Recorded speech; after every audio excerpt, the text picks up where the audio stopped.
Hey everybody, welcome back to another edition of Five Dirty Bikers Podcast. New week, new guest, new show. Today we have on Adam Sandoval, returning guest to the Five Dirty Bikers Podcast. Adam, nice to see you again. Man, good to be back on with you guys. So how's your body feeling, dude? You've been doing a lot this summer, and Yeah, even after your big trek for the 120th. How are you feeling?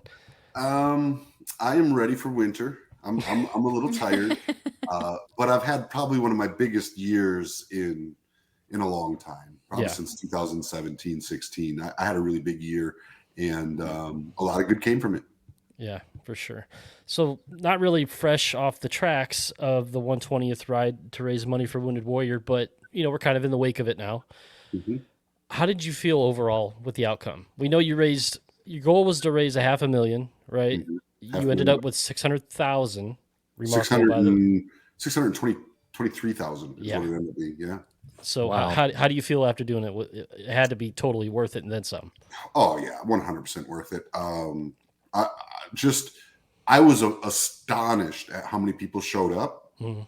You know, this ride on this social media, and I mean, I asked for it, I guess, because I put it out there. But when I first started this, I never planned on being like a social media personality.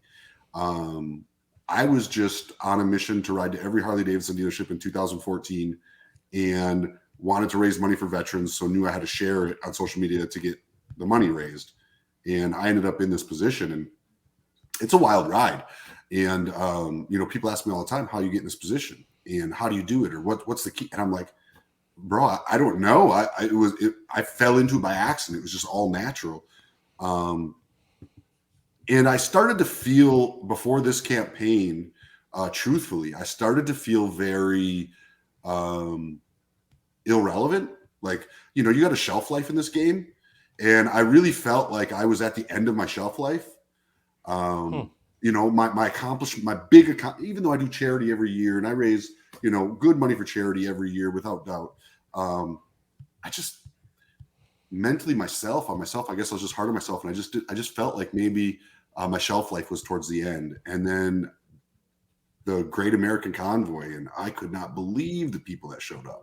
And I was I just like, I never would have thought, knowing all the publicity the thing got, how much you were backed during the whole ride. Just it was there's no way you could feel irrelevant after that. yeah, yeah, it was crazy. I never expected it to go as good as it did. Yeah. And it was just it was very warming. So many people showed up. So many people gave so much of not only their money, but their energy, their time. Hmm. I needed so much help along that road, and people showed up and gave it to me.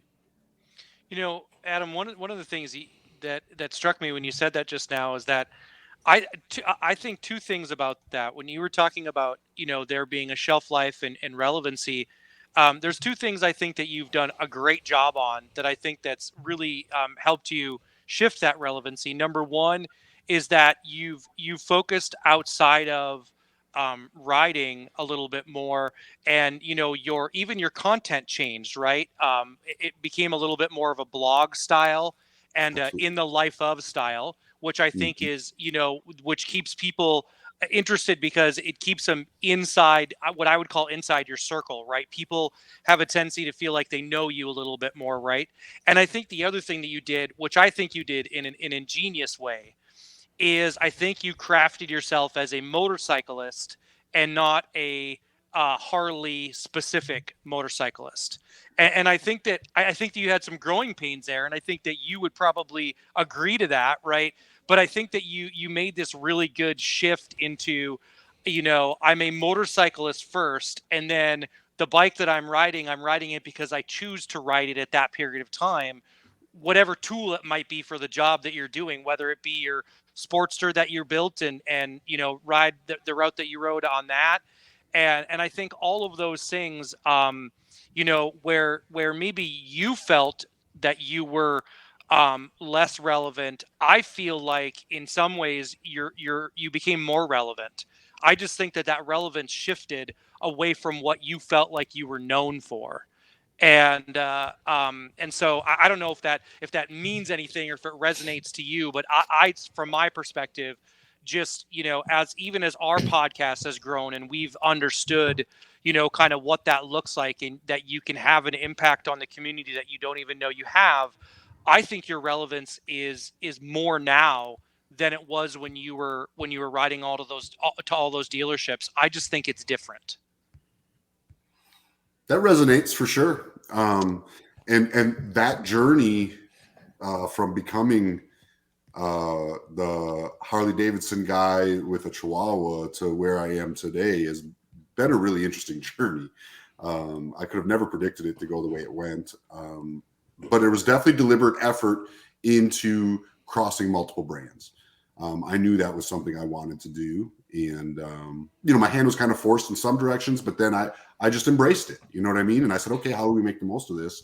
And how do we really show it? And I feel like that I did execute well. And I feel like it kind of opened the door for more people to do that kind of thing.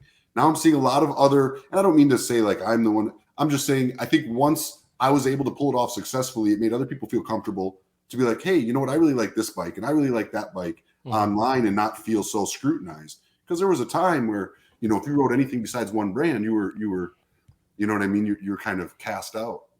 And I agree with you. I think that crossing those brands really made a big difference for me, for sure. Well, I think, what you do and what you've done transcends any of that stuff. I mean, and I'll just say, from a member of the veterans community, the stuff that you do for us, brother, you're always relevant. Yeah. Thank you. And appreciated very much.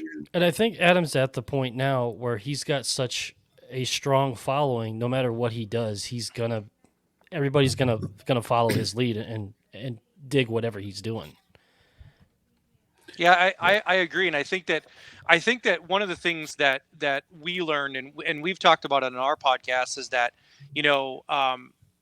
so many people take motorcycling so seriously, and that's why we, in our podcast, we make fun of each other, we make fun of ourselves. We want people to remember that motorcycling is supposed to be fun, right? And so that's how we feel like, I think, that we're contributing to this culture right now.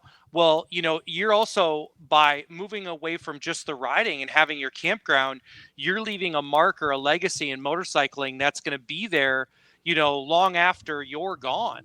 Regardless of what happens with what you do over social media, you did something that, none of us invented motorcycle camping, right? But what you've done and what people have started to embrace is the idea of, what's old is new again.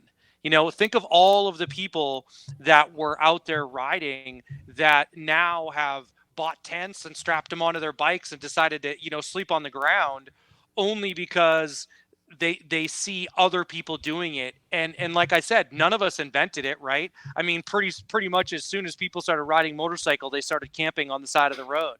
So, I mean, by having a motorcycle centric campground where you're saying, listen, it's a campground, but the motorcycle shit that happens here is never going to be somebody knocking on your tent and saying, do that shit somewhere else. Yeah, you know what I mean? And I think because we've all experienced that, right? You're welcome in the campground until you're not.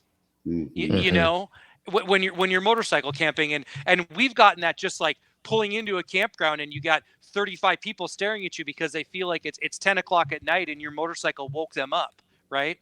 It's a fucking campground. I mean, we're all here to have a good time. So some got rules though, Ryan. Yeah, they got rules well, somewhere. If your campground includes no noise, you better find another place to be. Amen. It's true. Yeah. So all the 120 dealerships. Do you have any favorites you want to point out? Oh, God. What were some of your favorites? I mean, I'm not going to get offended if you don't pick Ted's, but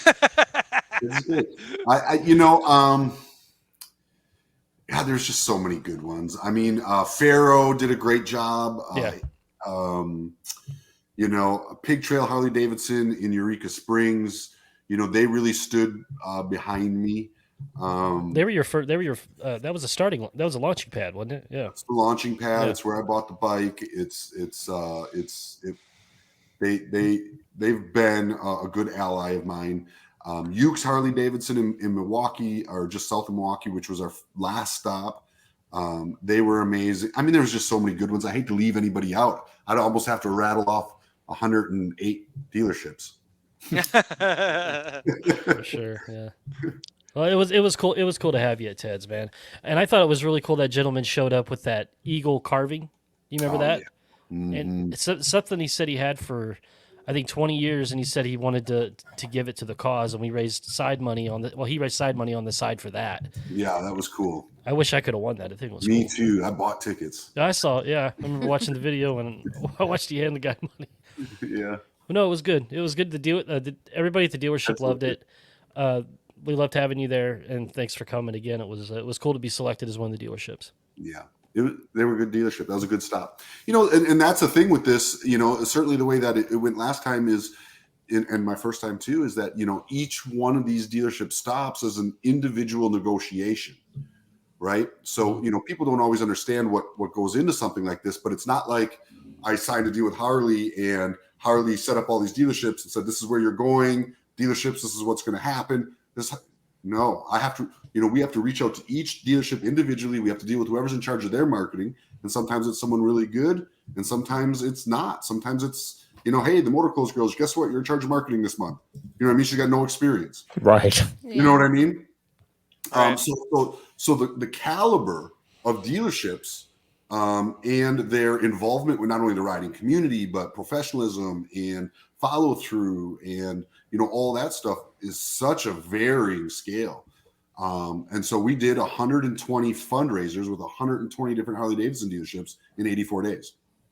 And that was an incredible amount of communication and back and forth and emails and phone calls and everything else to get that working. So when you got dealerships like Ted's that really get behind the ball and are organized and put together something really nice, man, it takes a lot of stress off me and everybody with me. So, there was a wide variety of cooperation.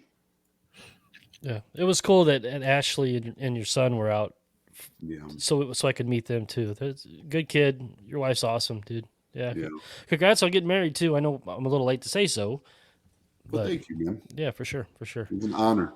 Still can't believe she said yes, but whatever. Back in talking about the coordination and stuff, you had a really good crew, man.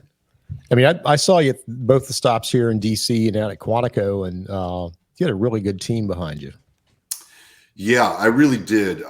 And 90% of those people just fell in, right? They weren't scheduled. They weren't selected. They were just dudes and women who showed up on their bikes and said, hey, I'm here to help. How can I help? And they stayed long enough that they learned how these shows work and how the fundraising is done and how we raise the money. And different people were giving different bits of information of like, hey, I think this would help us raise more money or that would help us raise more money. And then we'd implement them and we'd try them. It was very much a work in progress. We were kind of building the plane in the air, if you will. Yeah. And just the amount of support's phenomenal. But and then I had a whole back of this. I had back support too. People making all those phone calls and emails and all that stuff who you never saw on the road or in the videos or anything like that. You know what I mean? We had 3 people full time on the phone and emails. All they're doing is just reaching out every day, updating with the dealerships where we're at, how many bikes we got coming, what we're doing. Working on the schedule, the routing, all that stuff. Yeah, it was well organized, and thank you guys again for gifting me one of these. Hell yeah, man. That was cool. Very cool. So we'll move on now. Stubborn American Rally just happened. When in late September? Yeah, last week of September this year. It's been that way every year, but we're moving it to June now. So can you kind of take us? Oh, are you really? Really, Interesting. June? What made you guys decide to move it? We're only several things. We're only about 3 hours from Fayetteville, Arkansas, and that's where Bikes, Blues, and Barbecue goes down. Yep. And that's a 400,000 bike rally. We've butted heads with it every year, and it's just one of those things where the people who come to the Stubborn American are coming to the Stubborn American for a certain type of rally, and it's much different than Bikes, Blues, and Barbecue. But it's been a challenge. And now that I've invested more into the Eureka Springs, Arkansas area, I really want to get behind that rally more and really try to help that rally grow. And so I didn't really want to be competing with myself. So I moved it to June because, in my opinion, June's the best month in my campground. And I don't have any major rallies going on in June that I compete with. So I just thought it was a good time to do it. Nice. Very cool. Can you take us back to how you started Stubborn America? What started it? And kind of what it's about. If you could explain Stubborn American in one sentence. The rally or the brand? I would say the brand. It's just not letting people persuade you from the things that you love, right? It's just holding your ground, staying focused on enjoying life and positivity. Everybody says stubborn's a negative thing. At least that's a lot of times the first impression you get. But for me, being stubborn is what has brought me some of the most joyous moments of my life. Those rides where you want to stop, but you keep going and you run into, a beautiful scenery or a beautiful set. You run into some beautiful people. The moments when you want to stop and you don't are probably some of the most memorable moments of your life, in my experience. And that's really what Stubborn American as a brand is all about. Very cool. How many years has that been running now?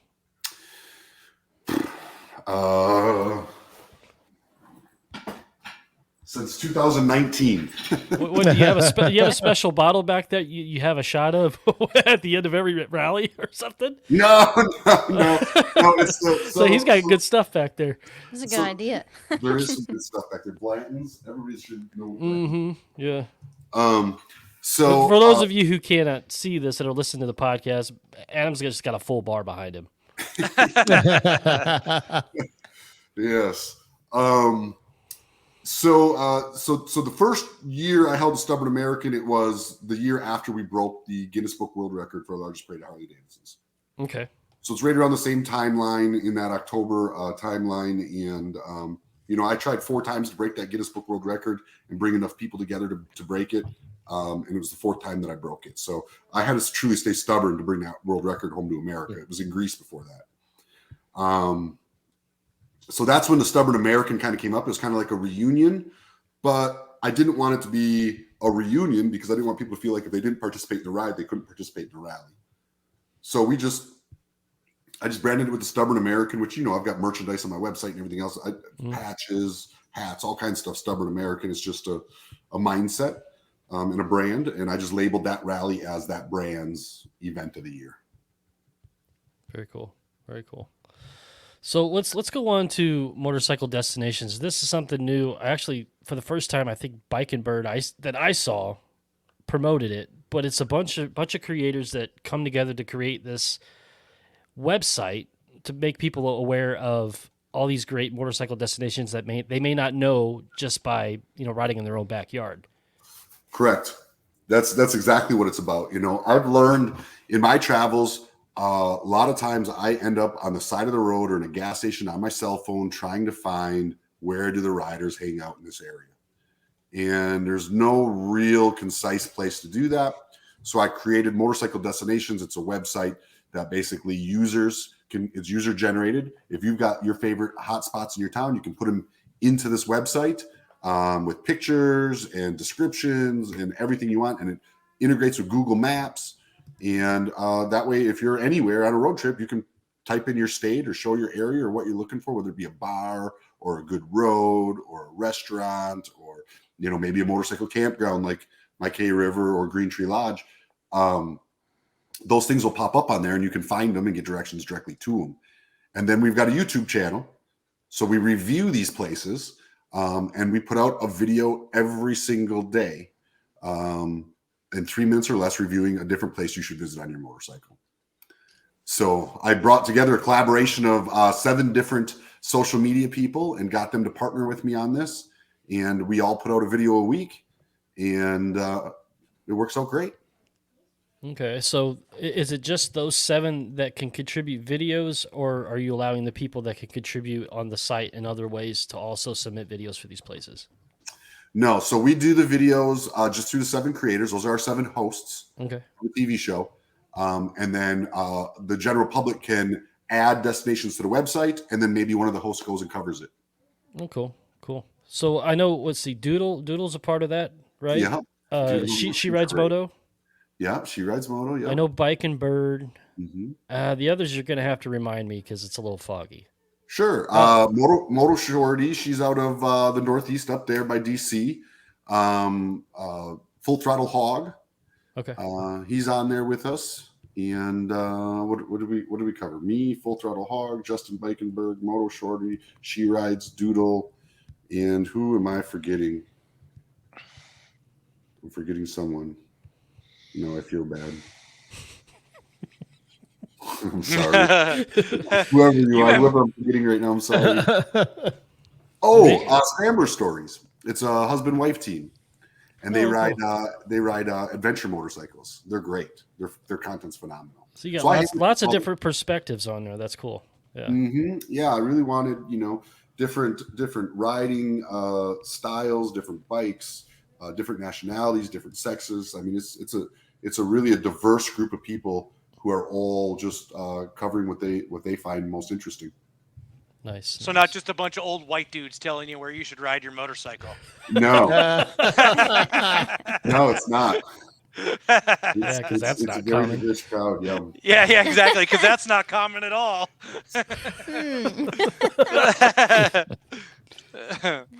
Just another old white dude telling you that you don't ride, right, Brittany? Trying to sell a motorcycle to your boyfriend. Yep. It's okay. I may not ride my Sportster very much, but I'm still the one in the household that owns 2 bikes. So Yeah. She wears the pants. Mhm. Yeah. You wear the pants. He just wears pants. there you go. Adam, there's one thing I wanted to comment on your website too. The gun law map view that you have the link to that lets you know where you know the laws for each state that you can carry in. I had no idea that was on your website. That's actually pretty that's useful cool. information. Yeah, thanks. How man. long have you had that up? Is that something recent? I know it's 2023, so it's an updated map. I don't know. Okay. Too many things. You've got too many things to remember. I do have a lot of irons in the fire. Yeah, we get it. I don't know exactly when that went live, to be honest with you. No, it's valuable because you'll have no idea how many laws are different state to state, even if they're just neighboring states. Mm-hmm. So that's good information, everybody. If you carry and you're going to be traveling and you want to know laws in each state for what you can and can't do, please check that out. Adam, do you carry when you ride? It depends. Sometimes, yeah. My general answer to the public is yes, all the time. So don't try me. Now, he looked into the camera hard at that, everybody. But the reality is, it just depends. It depends on where I'm at, what I'm doing. I did a lot of camping, and so that's why I always kept that. Like, yes, I got a gun on me always. But I could see if you're by yourself, it might be a must do type of situation. yeah, But if you're with a group of people and you at least know one of them is carrying, usually I'm kind of like, maybe I'll just keep it at home today. But Or if you ride through Illinois, then that's always a problem. yeah, it depends on where you're at, what you're doing, right? Depends on the trip. Yeah, we got lots of never mind. Yeah. There's a lot here. Oh god. So another milestone for Adam, 500,000 followers on Facebook, dude. Congratulations. Yay! Yeah, that was a big one for me, man. I was sitting at that 490 and 496 and then 491 and then back and forth and all over for the longest time. And when it finally broke, I was so happy. Nice. Mm-hmm. That's hard to get a lot of people to back you. Mm-hmm. Yeah, have you found it? Because you use Instagram as well. Mm-hmm. Have you found it easier to get followers on either platform, or has Facebook been usually? Because I know there's demographics that lean to one platform or the other. Usually, the one that are in the motorcycle, like the common motorcycle people and enthusiasts out there, they usually lean to the Facebook because of their age demographic, and the younger style usually do the IG. Mm-hmm. Has it been that? Is that what you've seen on your side? 100%. Yeah. Mm-hmm. Yeah. So we figured out it's hard to grow organically on these platforms, man. But You It know, is. it's fun. You got to be on social media, if you want to be relevant in any sort of way. So, Adam, how long ago did you start your channel? 2014. Wow, so 10 9 years. years. Almost. No. Yeah, almost 10. Well, technically, yeah, 9 years. 9 Mhm. years. Well, it's changed a lot over those 9 years too. It really Yeah, I has. bet it has.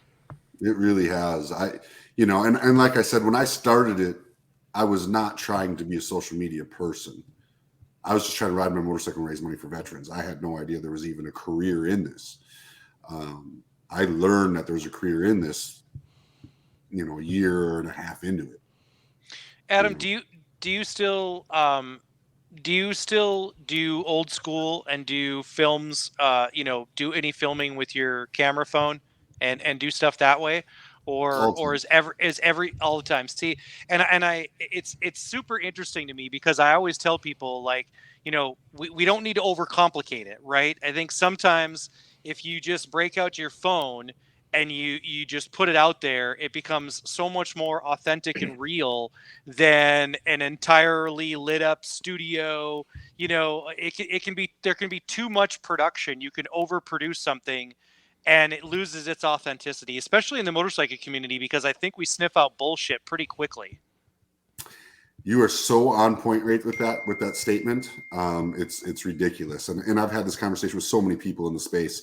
And I mean, right here, I got sitting on my desk, I got, a nice camera rig, I haven't turned this thing on in months.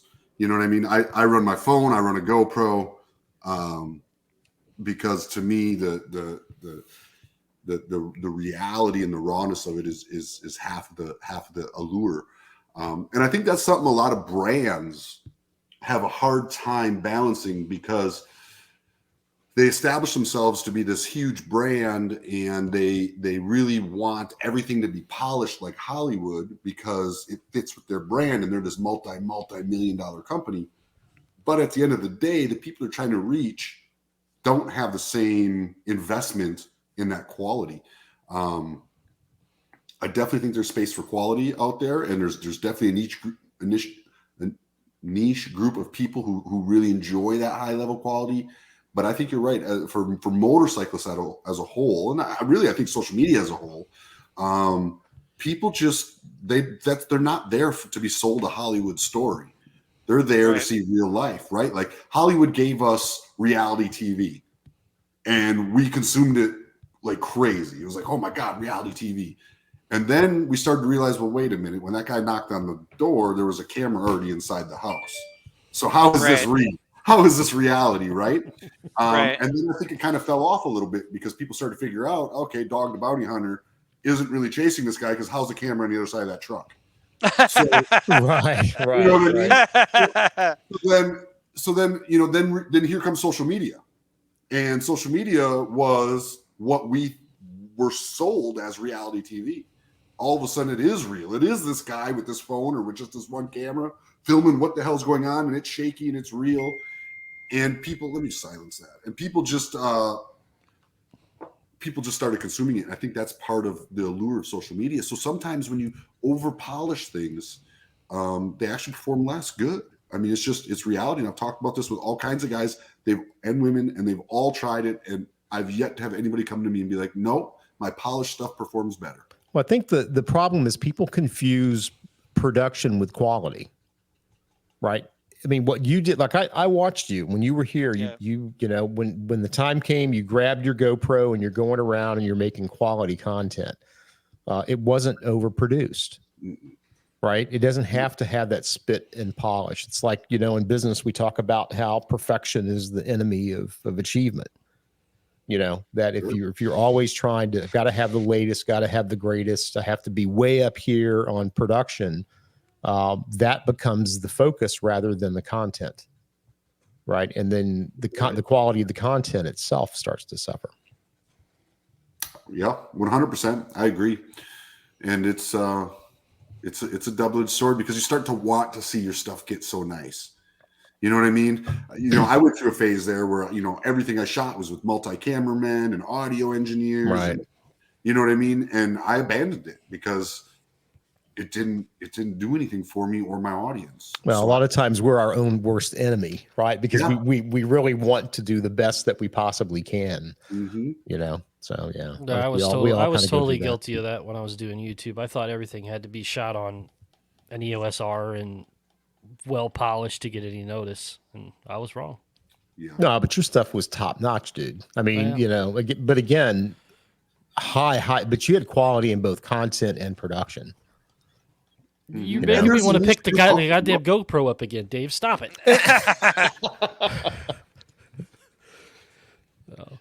So, Adam, here's a question for you. And I was thinking about this today. You're extremely extroverted. Like I've never met more of a people person in my life than you. Thank you. Do you feel this hobby, sport, lifestyle, whatever you want to call it, needs an extroverted approach to fully enjoy it? No. No.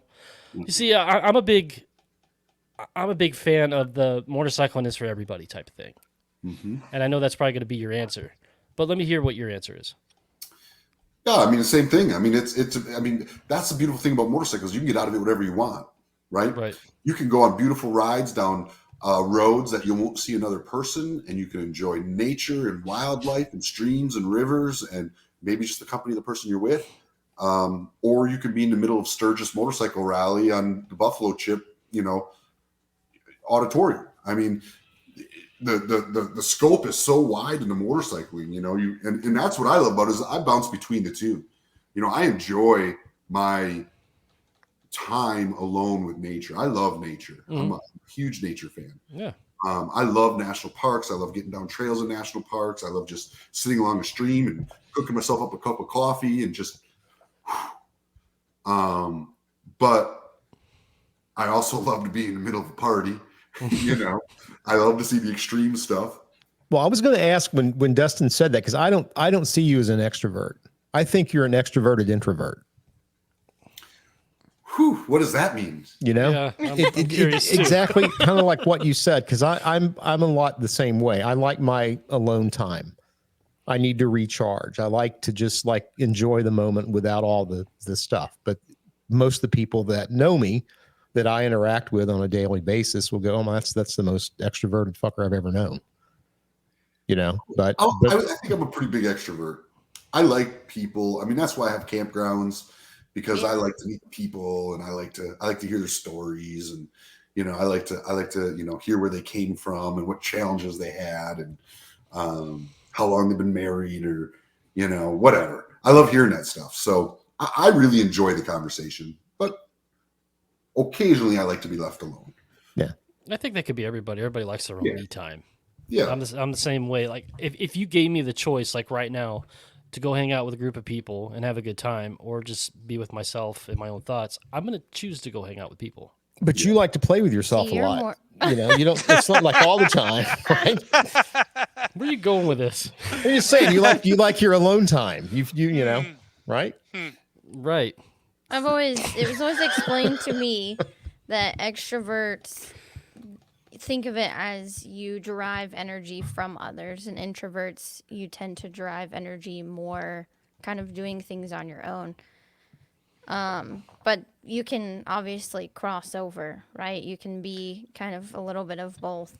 Because I'm not a party person. You can ask Jared if we get invited to do things, and I'm kind of like, I don't know. I really like the couch with the dogs. It's just so much nicer at home. Nobody bothers you. You just sit there. I think that's called lazy, Brittany. That's not called No, I'm not lazy because I do things all the time. yeah. But That's a whole different category. I think the mistake that a lot of people make is they think that extroverted people crave attention. Because I they know do. that It's not the same. Yeah. that's not true, Brittany. I'm an extroverted person too, but it's not that extroverted people crave attention. It's that extroverted people create attention. And I think there's a solid difference between that, because I don't necessarily need everybody looking at me, but I like to be where all the things are happening. Right. I think there's a huge difference between that. And I think that when you when you carry that kind of energy, you tend to create an environment that people want to be around, and that gives them the idea that you're craving attention. And that's not necessarily true. Do I like to be in a place where attention is being created? Absolutely, but that attention doesn't necessarily need to be on me. What the fucking lobby at the La Quinta? You created plenty of attention. Uh-oh. Hey, I may or may not be welcome back there.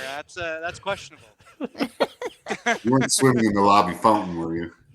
No, I've If there not. was I've a not. fountain, he would have swum in it. That might be true, but I didn't swim in that fountain. But I made sure that the lady that was working at the front desk was at the bar much more than she was at the front desk. That's for sure.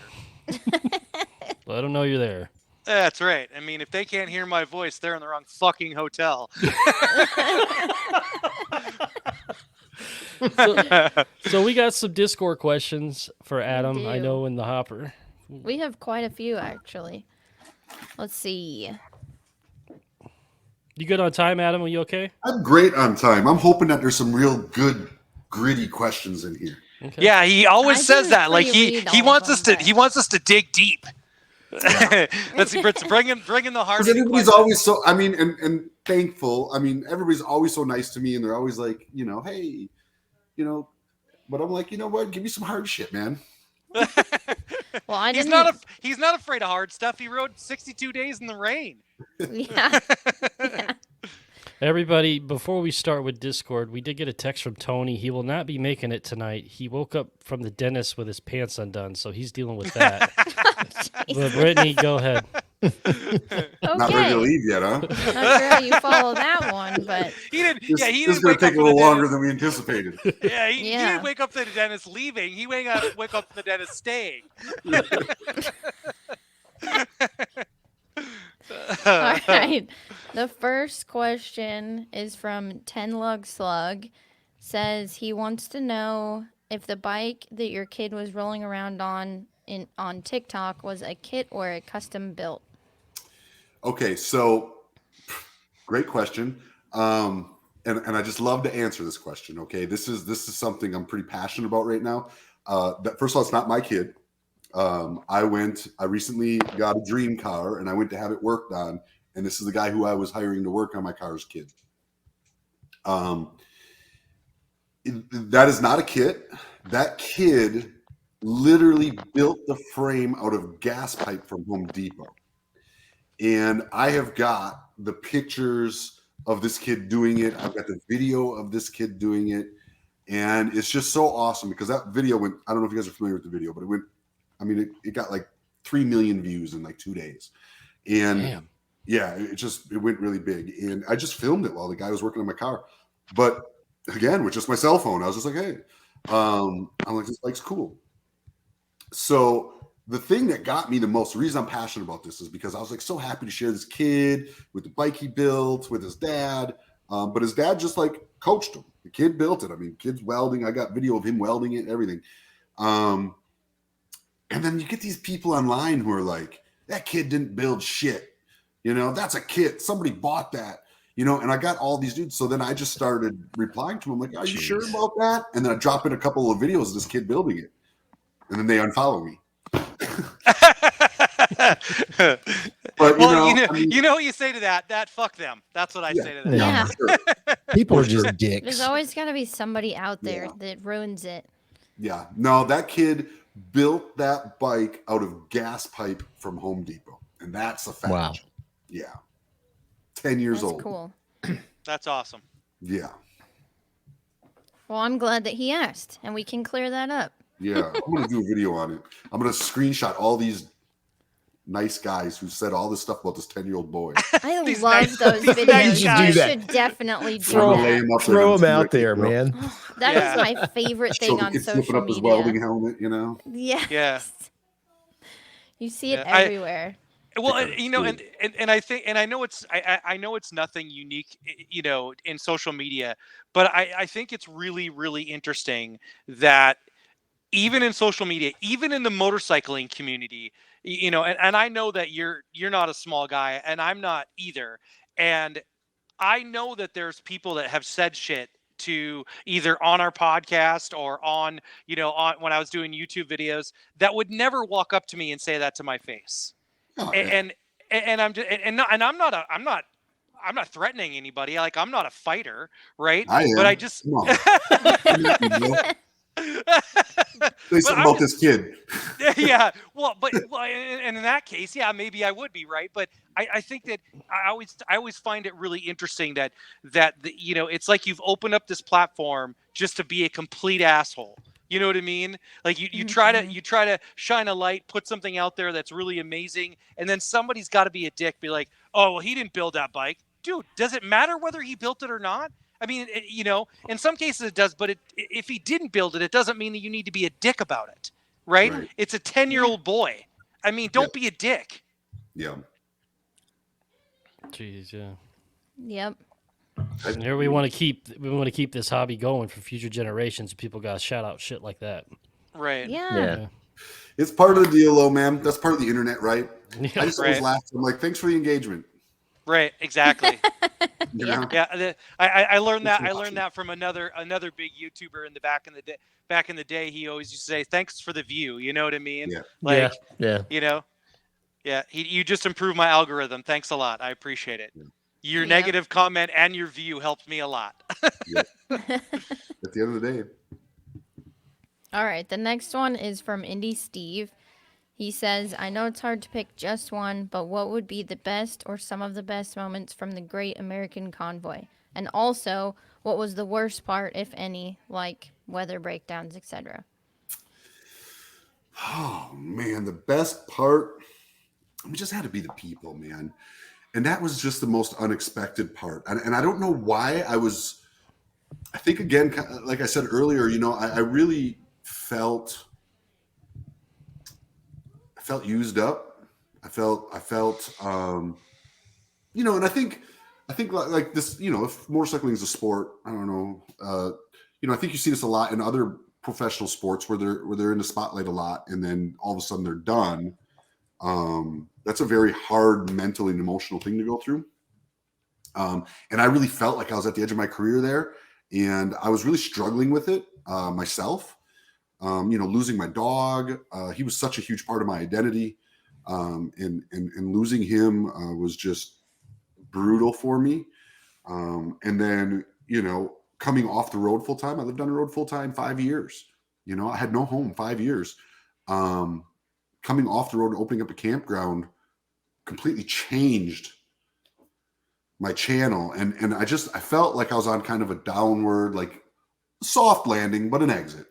And when I showed up, and all the people that just showed up and supported me and stood behind me and shared miles with me and helped one another, and just that camaraderie of the motorcycle community, that to me had to be the best. The charity aspect, obviously huge. I met some amazing people that the money helped. That was really touching for me. Really let me know that my energy is going to the right place. A lot of really good things, but just the people that showed up, man, and the way they supported one another and each other, people on their first road trip, and all of a sudden they're out here with all these riders and they're feeling overwhelmed, and the way they lift each other up, just the motorcycle community's got to be the coolest community on the planet, man. It just has. Oh yeah, we've said that 1,000 times on this show. Yeah, and it's very cool. and full disclosure, I didn't know what our attendance was going to be like for you, but I thought we had the perfect day because we had a Friday, and it was between 4 and 6, I think, something like that. So it was a perfect time slot on a perfect day, perfect weather day. But I didn't know if there was going to be that many people that actually watched YouTube and knew your story and what you did. But to see the crowd that did come out at our dealership, I was like, wow. So this is powerful. This is good stuff. Yeah. Riding community strong, dude. And the people care about our country, and they care about our veterans. This is just a good time to say, if you're a veteran out there and you've got any problems, or you're dealing with any struggles, people out there do care. And what we're talking about right now is an exact example of that. I mean, they come together in the droves to show you they care. So if you're struggling with anything, just reach out to somebody, man. Ask for some help, because there are a lot of us out there who care. Sorry, just had to say that. No, you're Yeah, good. no apologies. Mm-mm. But yeah. So I just think the community would have to be the number one thing. The worst thing, I know what it was, but I'm really not allowed to talk about it. So the second worst thing, man, they're just exhaustion. Yeah. Would be, I guess, would have to be the only thing, because everything just, even the weather was sucked, but who cares? I mean, we were out there riding, raising money for charity. We struggled together. When you go through a struggle with other people, like there's something glorious about that too. I imagine it's on a very small scale what our military experience is. You know, so if there had to be a bad part for me, it was probably my ability to stay focused and have positive energy all the time and give every person who came the proper attention and energy that they deserved. It got tiring on me. 120 fundraisers, standing in line, meeting hundreds of people each one. Wore me down in just a capacity, not a desire, but just a capacity. You want to keep walking, but just having a hard time picking yourself up. I needed rest days I didn't have, for sure. That tight schedule, and there's a reason for the schedule, and that's a whole nother story. But there was a very, very tight schedule where I literally did not have any days off. I had to ride every single day, and do this. And I did run out of gas in my tank multiple times where I felt like I wasn't my best, and that shit sticks with me. It's important to me. Yeah. It resonates what you said about what you liked the most about the whole experience. We just completed a fundraising effort ourselves for autism, and there were so many people that reached out to us and me personally, because my son's on the spectrum. And I mean, just getting stuff like this from New York, New Jersey, and knowing that, what we did and, what we did it for, it was the right thing to do and it was the right cause. And I don't want to say it's, it was about us. It's always about 100% about what the cause is and what you've done over the years for veterans. It's been amazing, dude. I wish I had the stroke you did with the fundraising efforts, because it's awesome. So is there any chance of doing another one of these? I'm doing it again. I'm gonna do it every year. So I got an email from your guy about, would you want to do this again if we did it again next year, type of thing. Yeah, If I could say that. We did a survey. We sent it out. Yeah, I've committed to doing it every year. Now, not on this big of a scale. I'm going to do probably 4 weeks. I'm going to do a 4-week coast to coast convoy every year, leaving from a different region of the country, ending at major rallies or motorcycle events. We're going to change it up a little. There'll be less stops at actual dealerships or fundraising activities, and there'll be a little bit more downtime where we're doing national parks and epic museums and great roads and all these types of things, so that it truly becomes a bucket list trip for people. And my goal is to get, kind of the opposite of how I started this thing. My goal is to get as many people to come and do it as long as they can. So if you can get a full week, come for a full week. If you can get all 4 weeks, come for all 4 weeks, do the whole thing. End at Sturgis, end at Daytona Bike Week, end at, whatever rally or place we choose. Whether or not the details, where we're going to ride, what we're going to do, how it's all going to work. My goal is to give away a motorcycle every year on this thing, free of charge again. How all that works is still in negotiations, but even if I have to do it all alone, I'm going to do it. I mean, I'm going to make it happen one way or another. So cool. I'm going to do it once a year.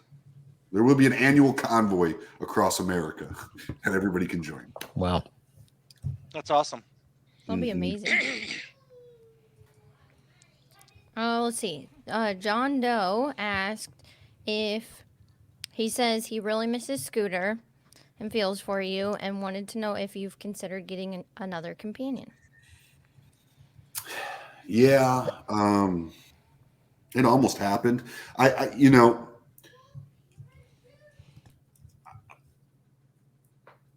I'm not ready. I want to be ready. I'm not. I'm not ready to the point where I'm actively looking. But when the right dog comes into my life, I'll take care of it. You know, Yeah. How long's it been, Adam? 2 years, almost. Yeah. It'll be 3 years. It feels like not long at all. Yeah, you know, I I mean, had a he went dog with you everywhere, right? everywhere. I've seen some videos, but yeah. Every day. I mean, from the day I got that dog, he was with me every single day. I never had to go to work and leave him at home. Wherever I was, he came. I mean, he partied with me in the top of Club Pure in Vegas with Mike Tyson to sleeping with me behind gas stations next to my bike. You know what I mean? Yeah. And everything in between. And you know, he was really my brand. I mean, my whole name of my first convoy was Scoot in America. It was Scooter in America, like that. You know, and people would sometimes, like, you know, back to like people trying to be rude, like people come up to me like at meet and greet stuff, they'd be like, you know, we don't care about you, we're just here for the dog. And I'd be like, well, cool, then I'm doing my job. You know, what are you? I don't know, that's an insult, you know. But the reality is I loved him and I put him on a pedestal. And I will have another dog, but it's just got to be right. And I gotta be able to spend the time. I had a dog show up on my porch here, and it ended up being a really good dog, and I was going to keep it. I had it for like about a week. It learned really smart. It was really good. We really bonded really well. But it was the week before I left on the convoy, and it was a big dog. I mean, it wasn't a little dog. And it just so happened that one of my wife's friends just lost her dog, and she had 2 kids, and they came here for a children's event and fell in love with the dog, and I let them take it home. But that was close. That was just about my dog. It's a tough thing, man. But you know, when the time's right and the dog's right, it'll happen. I mean, we lost Sophie almost 4.5 years ago, and she still rides with me everywhere I go. I've got a piece of her in my saddlebag. Yeah, man. You know, not literally a piece of her. I have her collar and some hair. I don't want anybody like calling the PETA people on me. But you know, every mile I ride, she's with me. You know, I'm sure Scooter is too. Yeah, I buried him in my front yard, man. I said, man, I have this house because of him. You know. I haven't had to go through that yet, but I have 2 standard poodles, and like, I mean, I love having dogs. They're my first dogs, and I freaking love it. And the day that they're gone, I can't imagine. It's gonna be terrible. It's brutal, man. It is brutal. Yep.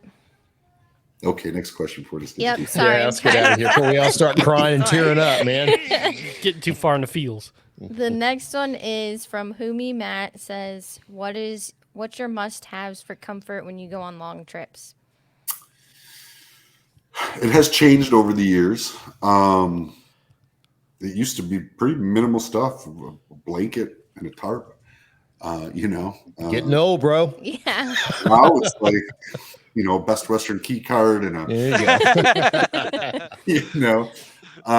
you know, often I still run without rain gear. I literally just did a trip this last week from North Carolina all the way over here and didn't have rain gear with me the whole way. A phone charger. I mean, I just don't have a lot. If I'm camping, it changes everything, but I'm really doing a lot less camping now than I used to. Well, you've done a lot to set your bike up. Layers. Right. I mean, you've got your ride dialed in. For sure. You know, I mean, what on your bike could you not do without? Or let me rephrase that. What would you not want to do without? I mean, good phone holders, obviously very important. Quality seats, obviously very important. Proper bars are super important. It's got to be lighting. It's got to be what? Lighting. Yeah. Lighting's important. That's a big safety issue. Yeah, I mean, just the basics. I mean, to me, bars and seats and ergonomics are probably the number one most important thing for a motorcycle. Yeah. You know what I mean? That, Even more than loud pipes. I mean, you know, but yeah, even suspension. And I love my pipes. Like, performance is a big deal. Like, I obviously do a lot of performance stuff to all my bikes. But my suspension and my seat and my ergonomics, like, dude, that's my comfort, right? Yeah, if you don't have good ergonomics, I mean, you're gonna be hurting instantly. I don't care how much horsepower you got, that gets old if you're not comfortable. Well, the bike you had for the trip was certainly well set up. I was seeing you tear open boxes in that video. I'm like, man, he's got it all. He's got it all laid out. Seat, you had your own seat. Yeah, I have my own seat on the market, a gel seat. It's a good touring seat. I love it. I rode that whole tour on it, 20-some thousand miles and 84 days on that seat, and it was perfect for me.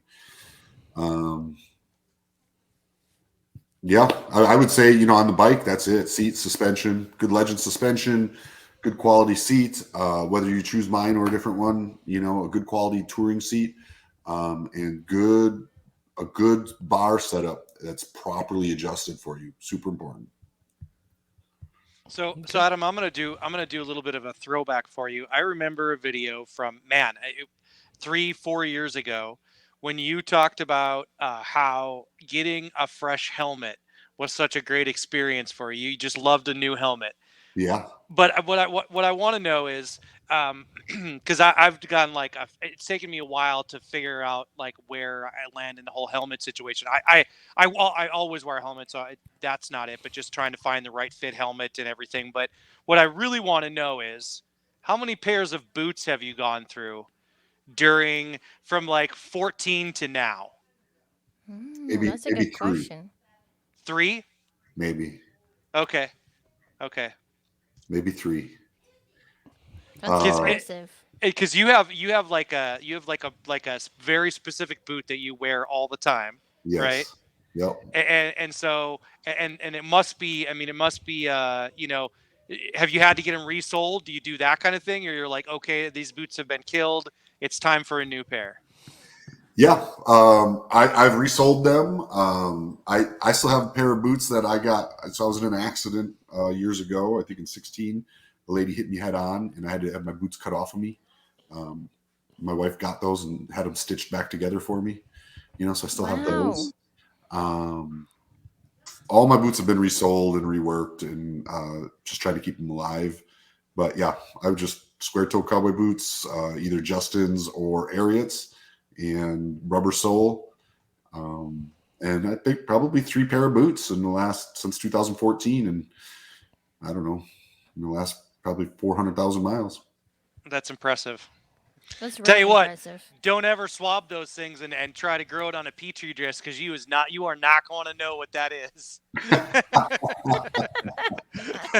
Yeah. I wear my boots down pretty ragged. I'm not like, I don't need fresh boots. I like new shoes because it just like they wear out, the insoles or whatever wear out, but I just you need don't tread. replace them. That's all I need is tread. I'm a sock person. I love fresh socks. That's good too. Anything that touches my skin, right? I like fresh. Yep. It's the helmet. Yep. There's some things that don't wear into comfort. There's some things that just wear into time to get rid of. Yeah. I think a helmet's one of them, right? Yeah. If you've taken the liner out more than once and washed it, it's time for a new helmet. Yeah. God, I've never washed my liner. We can tell. Probably smells in there. Yeah. All right. The next Shots one is fired. from Oregon Mac. He says, at one point you were talking about starting another campground. He's curious if you're still considering that, and then when and where that would be. Great question. So the answer is yes. I just purchased it last month. Oh, nice. It is in Eureka Springs, Arkansas. And it is called the Green Tree Lodge. And it has 9 jacuzzi suite cabins. Oh, I saw this video too. Yeah, those are cool. Nice in-ground swimming pool, Yeah. 30 RV spots. It will also have free veteran camping, just like my campground does here at the K River. It's not in place yet because I've got to redo the website and operating system and get all that done. And I've been riding and doing events and all over the place, so I haven't had a chance to sit down and tear that place apart and put it back together yet, which will probably come with a rebrand too. But yes, I did. I bought one in Eureka Springs, Arkansas, and I closed on it last month. So I'm very, very, it's in the city of Eureka Springs. It's called the Green Tree Lodge. It's on Highway 62, right main thoroughfare from Eureka to Rogers or Fayetteville.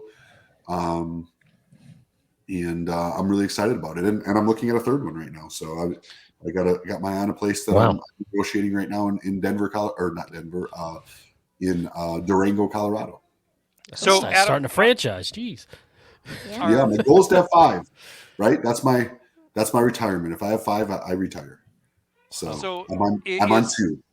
Is the goal then to continue to make these motorcycle centric campgrounds, or are they going to be, are they going to change a little bit? No, they will always be motorcycle centric campgrounds. Now, different. Okay, so like, the K River is a big property. It's 100 acres. I got a big stage and pavilion, and my place in Eureka Springs is not an event campground, right? I'm not going to hold motorcycle rallies at it. It is more luxurious and more tight, where this is more of like a party ground or a festival ground. That is more of a true lodge or cabins and RV park. So you're not going to be doing like burnouts around the pool or anything like that in Eureka Springs. That's a really good idea. Just a different style, but all will be very much focused on motorcycles and amenities for motorcycles and taking care of motorcyclists and veterans. Maybe that's what you need to do. Bring Seabear out and have him do a burnout all the way around the pool, so you can just remind everybody it might be nice, but it's still a motorcycle campground. Yeah. Ryan, you and your fucking Tab Performance slip-ons will be fucking welcome too, I guess. There you go. Loud motherfucker. It wasn't as bad riding next to you at FDBM. Like, it was not as loud as I expected. You've gotten used to it. I guess. You didn't hear them in Uranus. What? You didn't hear them in Uranus. They were loud. All right. Christian says... Next question. They're just trying to keep it rolling. Christian says, he says, you have to work very hard to get participants in some of your most enjoyable games at Stubborn American. Does that detour you from, I think it's supposed to be deter? Deter? I don't know how you say that. Deter, yeah. Deter you from hosting those games. And he says, you and your staff do an amazing job. Can you read the question again? Yeah, sorry. That was like too with the correct pronunciation this time? With the deter in there. So he says he's noticed that it takes a lot of like work and effort to get participants in some of the games that at the Stubborn American. Yeah. He says, does it deter you from hosting the games at all? Nah. No, because we have fun. People end up coming up. They just, people are nervous, and like, especially when I do like burnout drag racing and stuff, people don't want to burn up their tires. And yeah. But I just try to get them to drink a lot before, and then peer pressure, huh? Yeah. If you have a most back hair contest, we need to bring Tony. Yeah. He is very active. It does take some coercing to get people into the games sometimes. But I just think that's part of the process. I don't mind. I'll beg. I beg for a living, man. I beg people to donate money to charity all the time. I beg people to sponsor me. I beg people to play games. I don't mind begging. Well, as long as it's for a good cause. Let me throw out real quick. Christian, who asked that question, great friend of ours, and thinks very, very highly of you, Adam. Well, thank you. He and I were talking about you, and I know I believe he went up this year. He did. Yeah. I know he was he planning to go to Stubborn. Yeah, he did. Yeah, did he tell you about the coleslaw wrestling? Whew. I saw the videos. Was it the mayonnaise or vinegar? It was mayonnaise. Oh, Billy. Yeah, buddy. It got real fast. Oof. In the crevices. Yeah, I mean, that's a smell. That's a smell you might Ugh. not be able to wash off. so Just here, saying. so there's there's women and men categories for this, right? So so the first two, I'm like, okay, I'll put the guys first and the women last, right? Because there's more women, and I just thought it'd be a better show. So the first kid goes, and he had to be 25. I don't know. He was young, heavier set kid, and so when you get in the tub of coleslaw, you sit down back to back, and then I count down 1, 2, 3, go, and then you turn around, face each other, and you wrestle. So the first kid strips down. He's got like a sumo diaper on. He's kind of a chunky kid, and the crowd goes nuts, and he goes and he sits down in the coleslaw, and he sits with his back to me and the other guy. Well, the other guy is like, I'm going to one-up him, and just goes butt naked. Boom! Drops the doors butt naked, and walks and sits down in this coleslaw with his back to the other kid. So I'm like, oh my God. I'm like, yeah, go for it, whatever. This is, again, nobody's gonna knock on your tent and say not here. So they wrestle. Later on that day, he's talking to the kid, and I thought the kid knew him, right? Because they were standing right by each other. I thought the kid knew him, and he's like, no, I didn't know who that was. He's like, I just turned around when you said go, and I was wrestling a naked man. I was like, oh my God. No. I couldn't believe it. I could Oh, not no. believe it. And then there was just a whole lot more nudity after that. But that's how the coleslaw wrestling started. Oh. I think that's a brave 25-year-old. A lot of people would have jumped right out of that pit and been like, he's hanging brain. I'm out right now. You wrestled him. You No, wrestled that's 5 minutes. Jeez. What a brave soul. Wow, you don't want to get twisted in that one. Yeah, Man. that was something, man. But it was a heck of a way to kick it off. It's going to be a hard one to top next year. Oh, that's awesome. That party gets wild, man. That party gets just more and more wild every year. It's turning into really it's an adult party. Do not bring the kids to this party. Clearly. Yeah. It's just more and more, less and less clothes every year, for sure. I'm sorry. What were those dates in June? I believe it's the 18th to the 20th. It's 18th to the 20th. I think so. Yeah. Sign him up. Costume contest every year, and Put him on the Dave's coleslaw wrestle list. volunteering to do Oh, the no, coleslaw dude, I wrestle ain't getting in the multiple slaw. times. No. Yeah, Dave is gonna volunteer for the yellow banana hammock march. Mm-hmm. Yeah, no, it ain't happening. What if it was like a chai tea latte pool? Would you get in? Yeah, we might be talking something. I don't know. Sign him up. Yeah. Anywhere Dave can hold his pinky out, he'll be there. Until he gets suplexed. Next question. All right.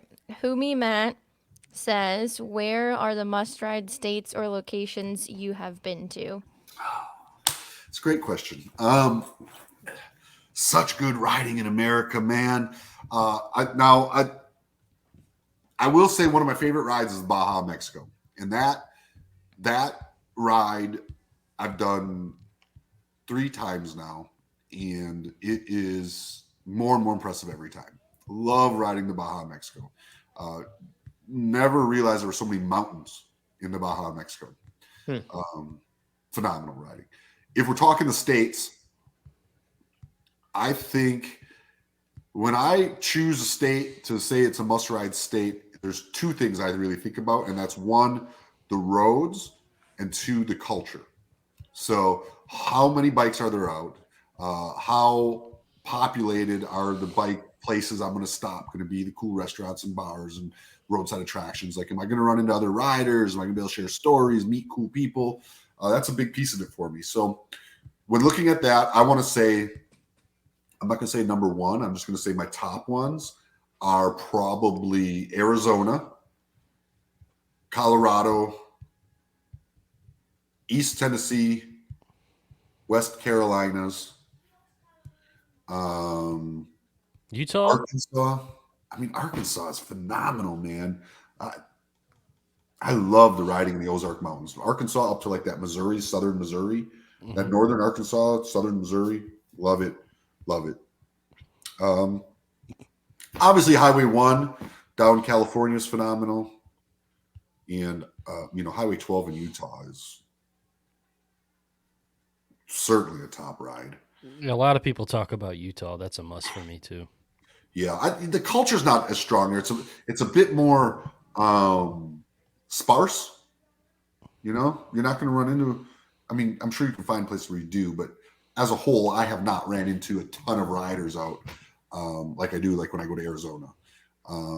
But the scenery is phenomenal in Utah. Yeah. Phenomenal. Living in Arizona, just the scenery in a car was nice.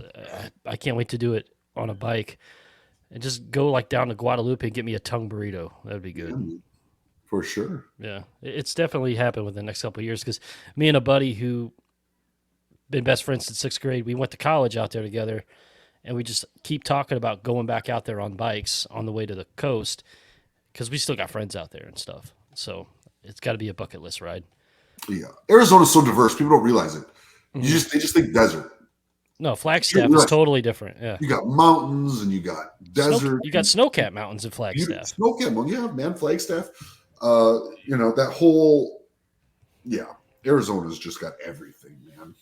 Yeah, Jerome, Arizona. You want to talk about a cool town, man? Jerome kind of reminds me of like a Eureka Springs or like a Bisbee.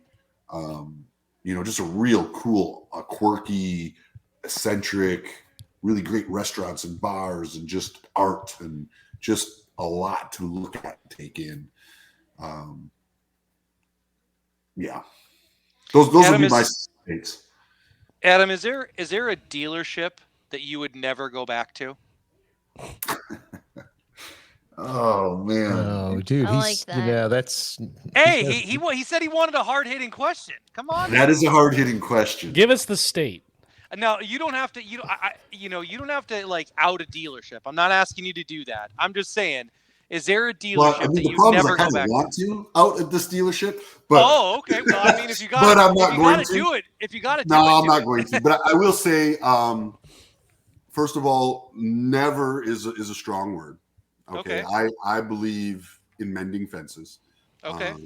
You know what I mean? I have dealerships that I work with now that I had issues with in the past. Even the motor company for that matter. Me and the motor company, we split ways in 2017 and we didn't work again until this year. Right. So how many years is that? You know what I mean? So I mean, things happen. But I believe in mending fences and I believe in forgiveness and I believe in moving forward in any business or personal relationship. Grudges don't do anybody any good. But with that said, a person could probably figure out where a dealership is in Texas that I would, at this point, never work with again. And I'll leave it at that. Okay, there you go. Things happen, and I still send people to his dealership, and I still, whatever. I just, there's a really good saying that someone once said, and they said, "It's not that I want you to starve, I just don't want you to eat at my table anymore." Oh, there you go. Some people have to tear others down to make themselves feel like they're worthy of something. Yeah, exactly what happened. And I don't know. Whatever. If I see the fucker riding the street, I'm gonna knock him off. So it'll be the one. I got the one guy riding the street. That's right. You're born, motherfucker. Off you go. So that was a good hard question. Good job. I like that one. You're welcome. You're welcome. There you go. You laid out the challenge. I just wanted to rise to the occasion. That was a good one. Well, actually, I think the next question's the opposite, right? Okay, what's the next question? Go ahead. He's probably heard "What's your favorite dealership" 1,000 times. What does he have a favorite experience at one of the dealer visits or favorite people he's worked with at them? Oh man, so many great people. So I'm going to go with the dealership because it's not that the people aren't awesome, because the people are awesome there, but it's not like there aren't equally awesome people at other dealerships. But this dealership in particular is, in my opinion, hands down, light years ahead of any other dealership I've stepped foot in. And that is Doc's Harley Davidson in Shawano, Wisconsin. Really? Yeah, man. I mean, that dealership is like everything that is motorcycle in my head put into a dealership. Like it is so cool, man. It is the coolest dealership. And I mean, listen, there's a lot, Smoky Mountain, Harley Davidson, there's a lot of really cool Harley Davidson dealerships out there that I could name. But Doc's Harley Davidson in Shawano, Wisconsin is the most unique Harley Davidson dealership I've ever stepped foot in. And go to my YouTube channel and Google Doc's Harley Davidson on my YouTube channel. I've done multiple videos on it. It is mind-blowing what this dealership is. I mean, it's got a full zoo. And when I'm talking zoo, I got a petting zoo at my K River campground. I got a miniature donkey and African spurt-thighed tortoise, a couple rabbits, some goats, some miniature potbelly pigs. He's got like bison, alligators, kangaroos, camels. I mean, a full zoo and one of the raddest museums you'll ever see. And he's got all these weird, like, if Willy Wonka made motorcycles, he's got all these creations of. He's got a double-decker picnic table that's like. I'm going to say the picnic table is a 20-foot long picnic table, and it's probably 5 foot tall. Okay, so it's a giant picnic table. And then on top of it is another picnic table sitting on top of it. So you sit at this picnic table. We all sit at it. Let's just say you can fit probably 20 people down each side or 10 people down each side. And then on top there's another one. And in the back there's a steering wheel. And it's ran with an old shovel head engine, and it's got 4 wheels on it. And he drives it around, and you ride on this double-decker picnic table run by a shovel head engine. I mean, he's got it's the wildest. He's got the Timeline bike, which was built when twin cams were still out before the Milwaukee 8, but it had every year engine that Harley Davidson ever put out in one motorcycle. So it was like 16 engines, all tied into one another. They had to be geared because different ones could handle different RPMs. They had to all be geared differently, up and down, to get all the engines to work in unison. And it's got 16. I don't even want to know, Close man. the bathroom door, Brittany. I'm not even going to ask. thought we weren't recording anymore. I'm asking all the questions. Oh wow! We haven't talked about Jared on this show for a while either. Yeah, you guys haven't had many jokes about him lately. Well, Adam, if you haven't been officially welcomed to the 5 Dirty Boys podcast, you have now. My God.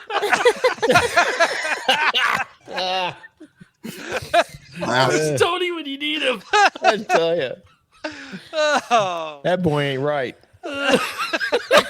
Which one, Tony or Jared? Jared. Oh, come on.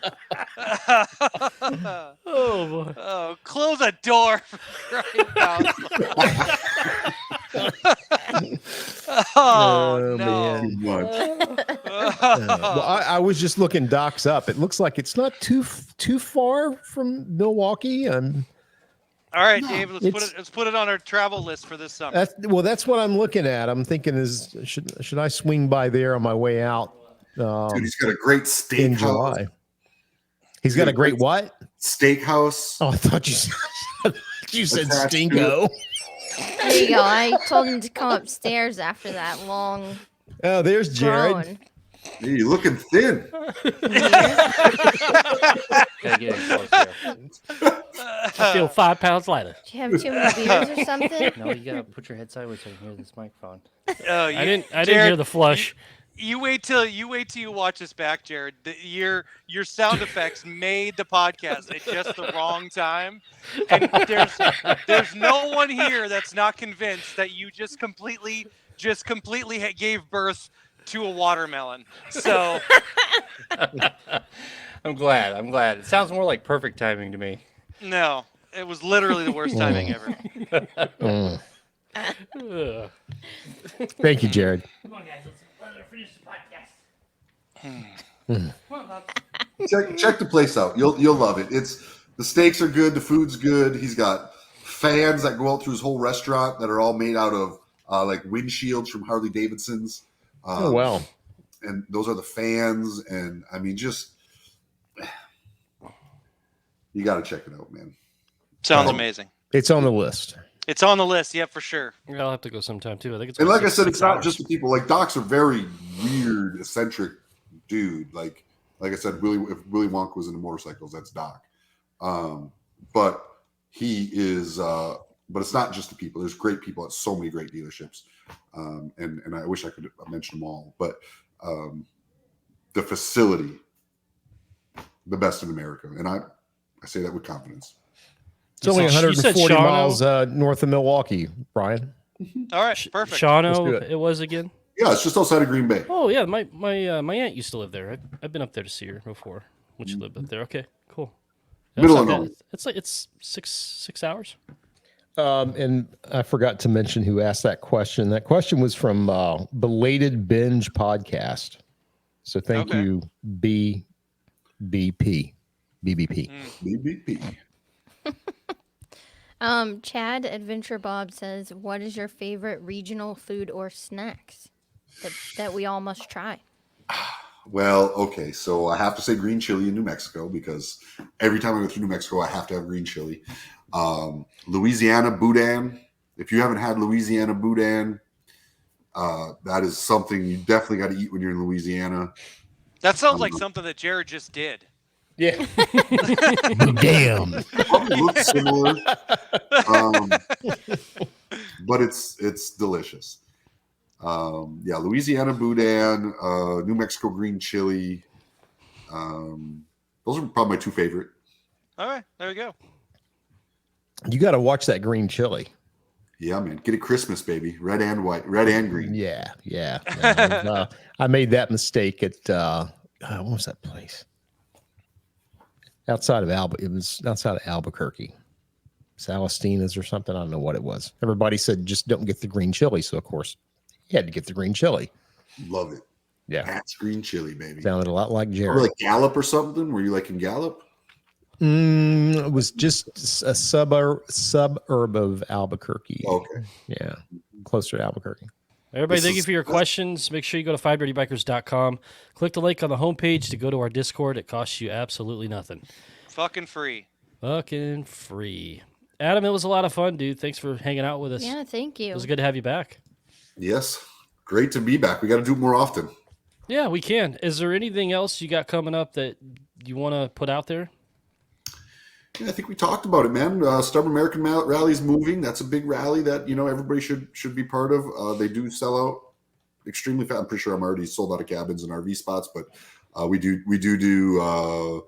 boondocking and stuff like that. So if you got your own power or tent, we can always fit as many tents as possible. My new campground in Eureka Springs, Arkansas, one of my favorite towns in America for sure. Super happy to have a place there. Actually, when I got this place, I did a circle around Eureka like this. I said, I want a campground somewhere around Eureka. And I ended up right down here in the corner with the K River Campground, 3 hours away. And now I actually have something in Eureka Springs, Arkansas. So I'm super stoked about that. Nice. Cool. Adam, does the K River have showers? Yeah, man. Okay. Coleslaw showers, bro. I got a dozen cabins. A dozen cabins and I think probably 10 showers. Oh, like a shower house or whatever. Yeah, I got Nice. 2 shower Okay. houses with like 10 Nice. showers total. Nice. And then I've got a dozen cabins that all have showers too. Sure. Awesome.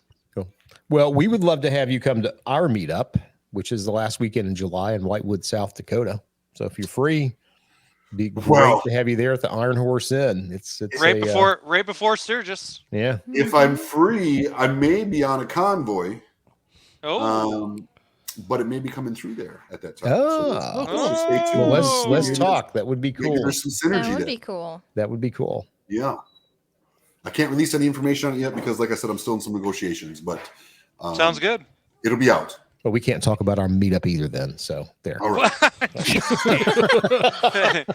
Yes, we can. Yes, we Yeah, can, and we we shall. can. At the Iron Horse Inn in Whitewood, South Dakota.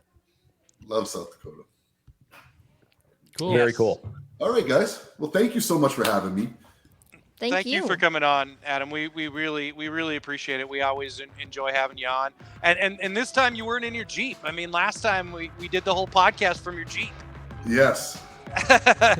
Yes. I made it home this time. Yeah, it's awesome.